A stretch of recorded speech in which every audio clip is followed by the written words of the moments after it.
அல்லாஹ் குர்ஆனிலே சொல்லுகின்ற போது யா அய்யுஹல்லதீன ஆமனு ஈமான் கொண்டவர்களே அத்தியுல்லாஹ வ அத்தியுர் ரசூல் அல்லாஹ்வுக்கு கட்டுப்படுங்கள் வழிபடுங்கள் தூதருக்கு வழிபடுங்கள் வலா துப்திலு அஅமாலக்கும் உங்களுடைய அமல்களை நீங்கள் அழித்து விடாதீர்கள் என்று அல்லாஹ் சொல்லுகிறான்.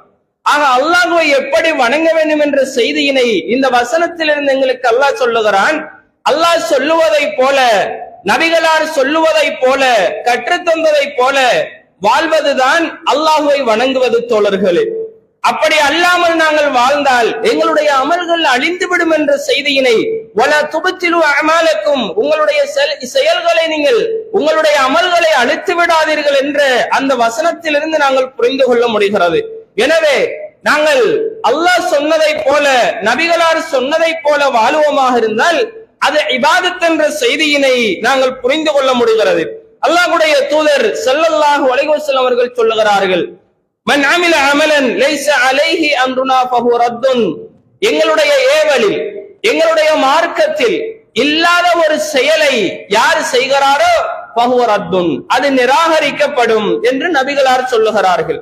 ஆக அல்லாஹ்வுடைய தூதர் காண்பித்து தந்த செயற்பாடுகளை செய்கின்ற போதுதான் அது இபாதத்தாக மாறும். நபிகளார் சொல்லித்தராத விடயங்களை நாங்கள் செய்கின்ற போது அது இபாதத் அல்ல, அது நிராகரிக்கப்பட்டது என்ற செய்தியினை அல்லாஹ்வுடைய தூதர் அவர்கள் இங்கே சொல்லுகிறார்கள். அன்பிற்குரிய ஈமானிய தோழர்களே, அல்லாஹ்வை நாங்கள் வணங்குகின்ற போது ஆசையோடும் பயத்தோடும் நாங்கள் வணங்க வேண்டும். தொழுகையாக இருந்தாலும் நோன்பாக இருந்தாலும் செய்கின்ற அமல்கள் சதக்காவாக இருந்தாலும் குர்ஆன் ஓதுவதாக இருந்தாலும் நாங்கள் எங்களுடைய பெற்றோர்களை கவனிப்பதாக இருந்தாலும் மற்றவர்களோடு நல்ல முறையில் நடப்பதாக இருந்தாலும் அந்த நேரத்தில் நாங்கள் அல்லாஹ்வை பயந்தவர்களாகவும் ஆசை வைத்தவர்களாகவும் அல்லாஹ்விடம் கூலியை ஆசை வைத்தவர்களாகவும் நாங்கள் அல்லாஹ்வை வணங்க வேண்டும் தோழர்களே. அல்லாஹ் குர்ஆனிலே சொல்லுகின்ற போது வதுஊஹு ஹௌஃபன் வ தமஆ அல்லாஹ்வை நீங்கள் பயத்தோடும் ஆசையோடும் அழையுங்கள். அல்லாஹ்வை பயத்தோடும் ஆசையோடும் நீங்கள் அடையுங்கள் என்று அல்லாஹ் சொல்லுகிறான். ஆக எங்களுடைய இபாதத்துகளின் போது அல்லாஹ்வின் மீது பயம் இருக்க வேண்டும், அதே நேரம் எங்களுக்கு ஆசையும் இருக்க வேண்டும்.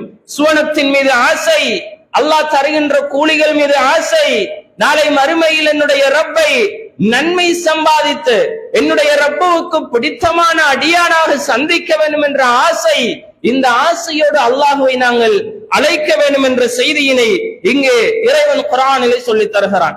அல்லாஹ்வுடைய தூதர் அவர்கள் சொல்லுகின்ற போது அஸ்அலுல்லாஹல் ஜன்னத வ அஊது பிஹி மினன் நார் நான் அல்லாஹ்விடம் சுவனத்தை கேட்கிறேன், அவனை கொண்டு நரகத்திலிருந்து பாதுகாப்பு தேடுகிறேன். அன்பிற்குரியவர்களே, இந்த துஆவிலே நபிகளாருடைய இந்த பிரார்த்தனையில் நபிகளா அல்லாஹ்வின் மீது கொண்ட ஆசையும் இருக்கிறது, அல்லாஹ்வின் மீது கொண்ட பயமும் இருக்கிறது. அல்லாஹ்விடம் சுவனத்தை ஆசை வைக்கிறார்கள், நரகத்தை பயந்து நரகத்திலிருந்து பாதுகாப்பு தேடுகிறார்கள்.